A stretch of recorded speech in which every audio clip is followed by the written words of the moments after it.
भाऊ, भाजपचे काल नेते पदाधिकारी सोबत दिसले. नवनीत राणांच्या, रवी राणांच्या निवडणुकीत ते प्रचार करते.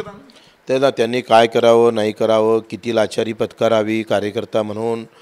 पक्ष जेव्हा कार्यकर्त्याचा विचार करत नाही तेव्हा कार्यकर्त्यांनी पक्षाचा विचार काही क्षणापुरता करू नये.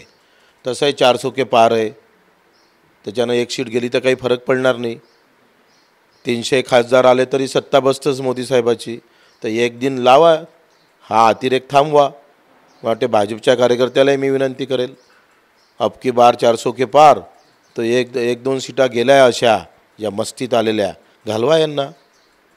भाजप स्थानिक कार्यकर्त्यांना विचारात घेत नाही का? रवी राणा सातत्यानं म्हणायची की केंद्रीय नेतृत्वांकडनं संधी दिली जात आहेत. स्थानिक भाजपचा विरोध होता, परंतु अमित शाह असतील, मोदी यांनी उमेदवारी जाहीर केली. मला असं वाटतं का मोठ्या माणसाचे मोठ्या विषय असतात, ते आपण इथं बोलू नये, ते चांगलं पण नाही आहे. आणि त्यांना उमेदवारी भेटली. पहिली तर गोष्ट अशी आहे का जातीच्या बाबतीत एक मोठा गुन्हेगार म्हणून त्या उमेदवाराकडे पाहिलं जातं, ज्यांनी सगळं डमी कागदपत्र लावून सगळ्या पद्धतीची फसवणूकच देशाची केलेली आहे. ना संविधान आहे ना स्वाभिमान आहे. आणि अशा उमेदवारांना उमेदवारी देऊन तुम्ही पुन्हा हे दाखवून दिलं का हम करे सो कायदा, आम्ही म्हणाल ते, लोकशाही संपली देशातली, असं पुन्हा चित्र स्पष्ट झालेलं आहे. तुम्ही आता काय निर्णय घेणार आहेत? महायुतीतनं उमेदवारी नवनीत राणांना दिलेली आहे, तुम्ही महायुतीसोबत असणार की वेगळा काही निर्णय घेणार?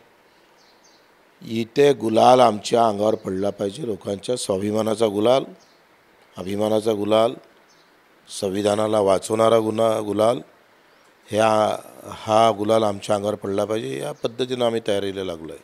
सुप्रीम कोर्टात निकाल अजून लागायचा आहे, निकालाची प्रतीक्षा आणि असं असताना भाजपने उमेदवारी जाहीर. आता काय निकाल लागायचा राहिला आहे?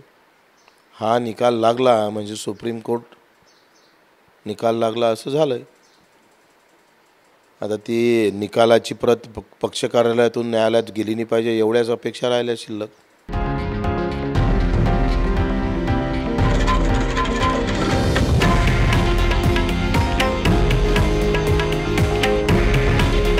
हे आहे देशातील नंबर 1 न्यूज नेटवर्क आणि आपण पाहत आहात TV9 मराठी.